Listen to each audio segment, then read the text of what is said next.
Okay, so let's look at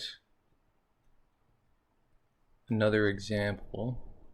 Oops, sorry, need to get back to the actual problem. Another chemical reaction example. Here we've got dimethyl ether, which has molecular formula C2H6O, burns with oxygen.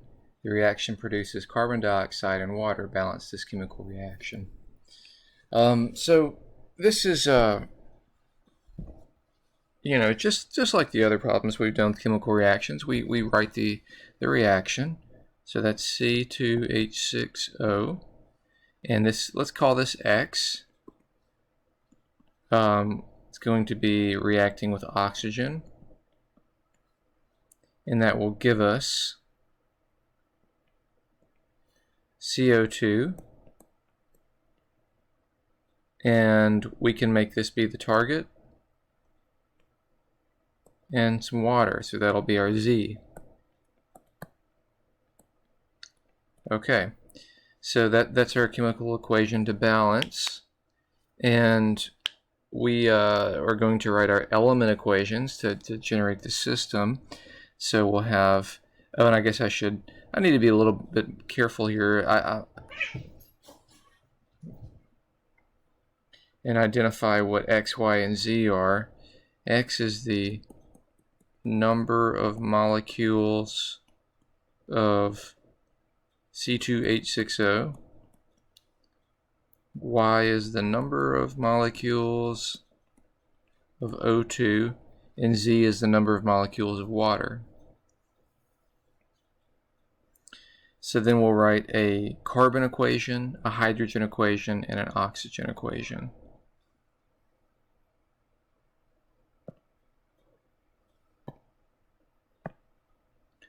So my carbon equation will be, actually let's use the chemical reaction. The carbon equation will be 2x plus 0y equals 1 plus 0z. Our hydrogen equation will be 6x plus 0y equals 0. You might miss that one. So Z, because there are no hydrogens in CO2, and 2z.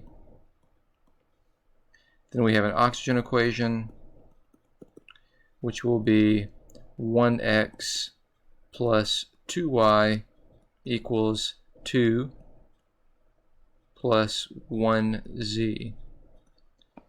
And that's our system. Now we want to rearrange this.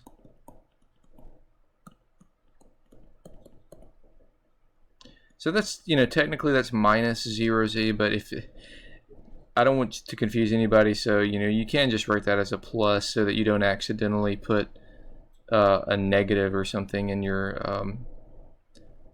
I don't think it would really make any difference, but technically I subtracted that from both sides, so that should be a minus. And then this would be 6x plus 0y minus 2z equals 0, and 1x plus 2y minus 1z equals 2. And from here we'll get our matrix system.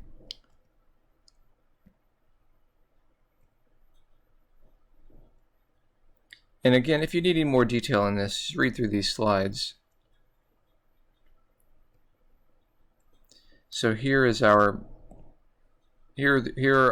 final system. We can just compare it. And notice here that it is written with a plus, and then you've got plus and negative and plus and negative. That's fine. That keeps you from getting confused, I guess. And then our coefficient matrix will be 2, 0, 0, 6. Oh, and I notice here that what was that? The hydrogen equation and the oxygen equation have reversed their I did hydrogen first, and the lecture slides have hydrogen being third. It doesn't matter. Just remember what you do. You know, just be consistent with your variable placement, and then if you've got one element first as opposed to another one, just remember that that's the way your answer is going to come out. Okay, so you can do it however you like, as long as you remember what you did. So if we flip the hydrogen and oxygen, then we would come up with this system, which would give us these matrices. Okay, and then we're going to do the matrix inverse of this guy. So that's a 3 by 3. Then we enter this into the calculator. Enter this into the calculator is B. This is going to be A, and then we're going to do A inverse times B. And there's our A inverse times B, and we get this answer. So as far as the chemical reaction is concerned, that's the balanced equation. 0.5 dimethyl. Wait, hold on. I forgot what all our. I gotta go back to the original equation here. There it is.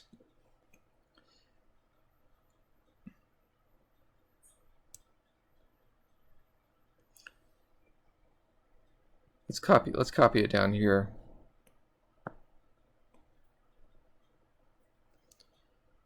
X C2H6O plus YO2 yields 1 CO2 plus ZH2O, and what we just found was this 0.5, 1.5, and 1.5.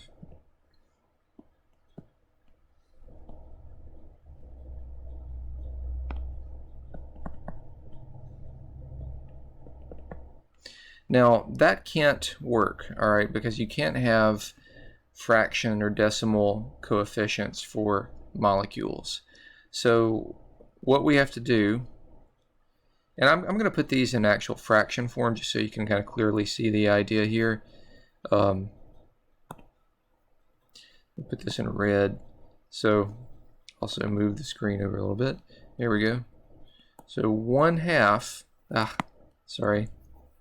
1/2, and then 1.5 is 3/2, and that's 3/2.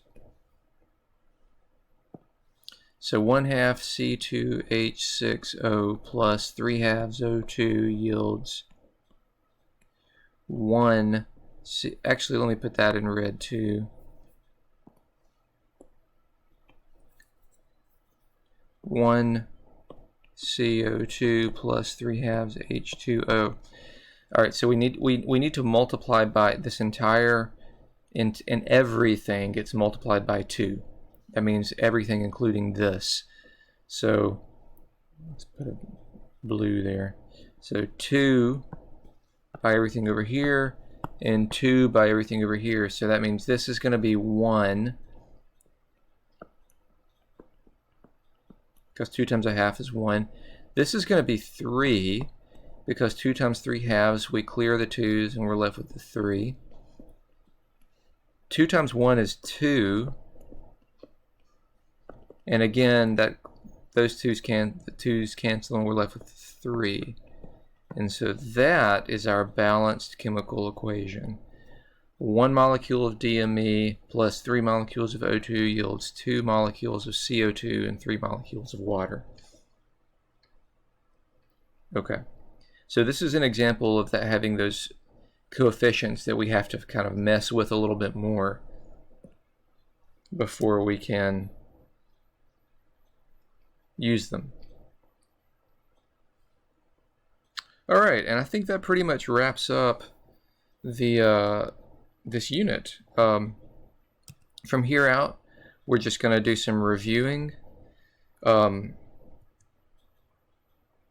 and I just want to mention kind of the heavy hitters from this unit. We began by talking about exponential growth and decay. R is the growth rate. Okay, we have our standard a times b to the x formula for the growth factor, decay factor formula. Then we have the growth rate form of the exponential function, and then we have this key relationship between the factor and the rate and how to go from one to the other. Very important that you understand this very well and can use it when needed. Okay, then we have our 2-point exponential form, which we tend to not use very much. I generally use exponential regression for those problems, and because it's easier to, and I think to use exponential regression in order to get the rate. But if you want to use the 2-point exponential form, you can get the rate directly from it by this formula here. Okay. Then we've got our compound growth formulas, our compound growth models. These are financial models. This is not continuous. And then we have the continuous versions in a moment. But this is for like compounding 52 times per year or monthly or something like that. And the EAY to convert a compounding APR to a simple growth rate. And then if we want to talk about continuous growth, then we have these formulas. All right, and we have an EAY for continuous and a regular growth for APR for continuous growth. Then we can apply continuous growth and decay to both just regular non-financial contexts. And remember that the relationship between the standard growth rate and the continuous growth rate is right here. That's how you convert from continuous to standard.